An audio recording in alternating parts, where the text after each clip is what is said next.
Welcome back to Grumpy Vet Garage.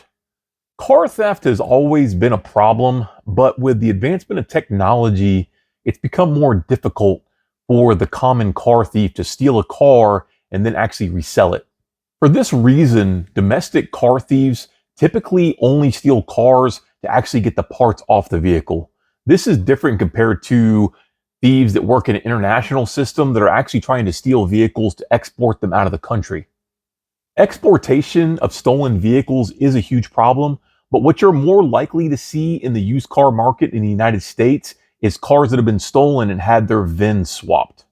VIN swapping isn't new.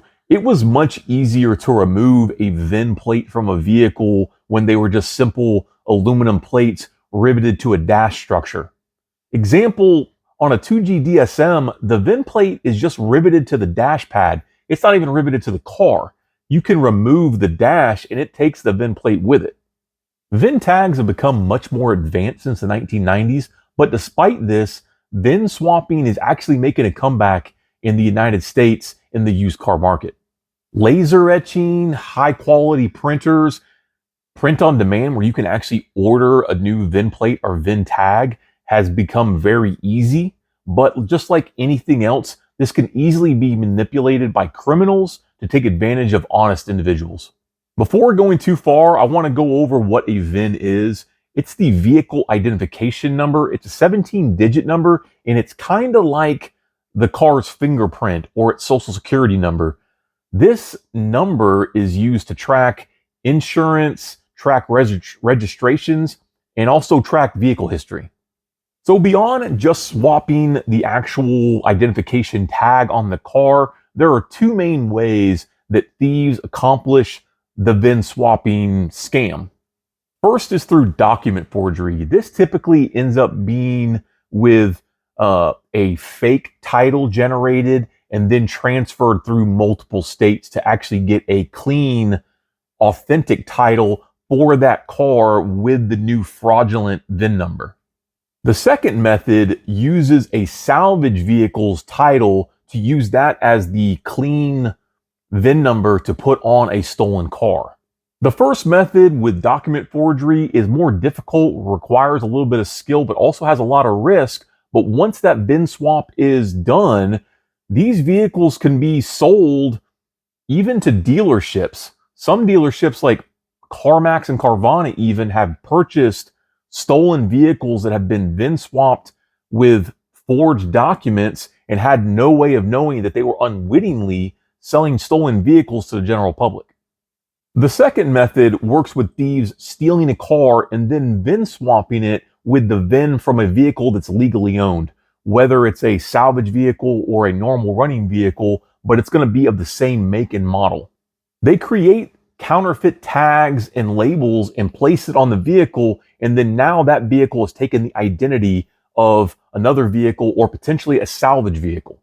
With this swap complete, then a person could do person-to-person sales, online sales, or even try to sell it to a used car dealership.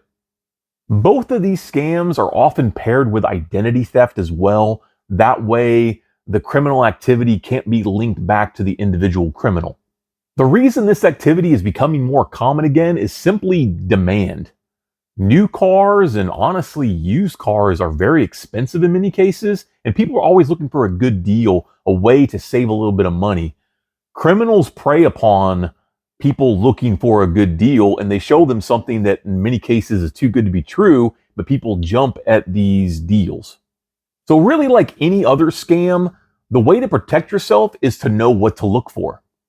First thing to look for is VINs that don't match. You're going to look at the VIN on the dashboard, but you're also going to want to compare that to a VIN underneath the hood. If there's an under hood tag, one in the door jamb, sometimes on the back of the door, you're going to want to try to compare VINs in multiple places on the vehicle and also look to see if those VINs have been tampered with.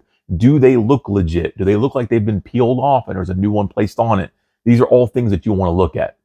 Spend a lot of time working on the A90 Supra on my channel. So as an example, the A90 Supra has VIN tags all over the car. So there is a VIN tag in the windshield. You can see that. There's also one when you pop the hood. Underneath side of the hood is a VIN tag. There's another one on the fender underneath the hood. Also, when you pop the door, driver's side or passenger, there's VIN tags on both sides. There's also hidden VIN tags on the front of the doors. You have to get a mirror to be able to see in front to see them, but they're there. And then additionally, when you pop the trunk, there is a VIN tag on the hatch. There is probably many more VIN tags, physical ones, all over the vehicle, but those are the ones that are just readily, easily found by simply looking at them. Additionally, newer cars, including the A90 Supra, the VIN is actually coded into many different modules, including the ECU or DME on the vehicle. The Supra specifically has the VIN number coded into the DME, but also body control modules. So using a scan tool, you can pull to find out what the VIN is of the vehicle. Unfortunately, this stuff doesn't work with older vehicles that aren't VIN locked. So you gotta understand what year you're working with. The next thing to look at is inconsistent vehicle history. If you can pull a Carfax or a vehicle history report and you start seeing that a vehicle has been sold multiple times by not dealerships, but individuals within multiple states, that can be a red flag that they may be forging documents associated with the title. It doesn't necessarily mean it, but that flag, along with other flags, can definitely tell you that this might not be the car for you. Also, in a person-to-person sale, if the price is suspiciously low, like the car, even with a salvage title, should be going for $25,000 or $30,000, but they're selling you something for $10,000, that is a pretty good sign that there might be something fishy going on. Scammers lure buyers in with low prices to kind of get them in and hopefully sell that stolen vehicle quickly. Also, in a person-to-person sale, if they're wanting to avoid questions, like you ask them like, hey, what's going on with this vehicle, and they don't want to talk to you about it, or they're being very pushy to try to make you buy the car as quickly as possible, these can all be signs that there's something going on. Also, when you're looking at the title, and they don't want to give you any identification so you can make sure that they're the actual owner of the vehicle, this is another red flag. And then finally, looking at the title, you're going to want to inspect the title. Look at the date that it was issued. If it was something very recent, it might give you a couple ideas that there could be something going on, especially if it's a very recently issued salvage title. Depending on what the damage would be, how quickly were they able to get the car back into a sellable condition? So for instance, if you're seeing a car and the car looks perfect, but it's a salvage title and that salvage title was only issued a week ago, and they don't really have any answers to any questions like what kind of damage was going on. Or another thing too is if some of the VIN tags are missing, but the car looks brand new and it doesn't look like it has something other than factory paint, this could be a sign that there's some fraudulent title potentially, VIN swapped. They just peeled off VIN stickers all over the vehicle. You really want to listen to your gut. If you're seeing things that seem a little strange, you probably want to walk away. So I know in some cases people will see a car and it's a really good deal and they see some red flags, but they're like, man, this is such a good deal. I want to move forward and get in this vehicle anyways. In many cases, stolen vehicles are never recovered, but in the event that it is recovered, if you've purchased a stolen vehicle, you have no rights to that vehicle. You'll lose that vehicle. Any money you spent on that vehicle, any loan that you have out on that vehicle, you're going to be responsible for because the car you purchased isn't yours. There are numerous instances of people having simple repairs done, doing a claim for an insurance claim for a crash, or getting their state inspection done if you live in a state that has that. Also, going to the dealer to have a recall looked at. All these things give an outside party opportunity to look at that vehicle, and if they flag and find a secondary VIN, they're required by law to notify law enforcement that there's a vehicle that appears to be stolen. And again, if you have a stolen vehicle, it's going to be seized, it's going to be taken from you, and you're going to be left with nothing other than having to pay the bill. In short, VIN swapping is a growing problem. And the best thing that you can do to protect yourself is to be knowledgeable that these things exist, that these scams exist. Do a little bit of homework on the vehicles you're looking at.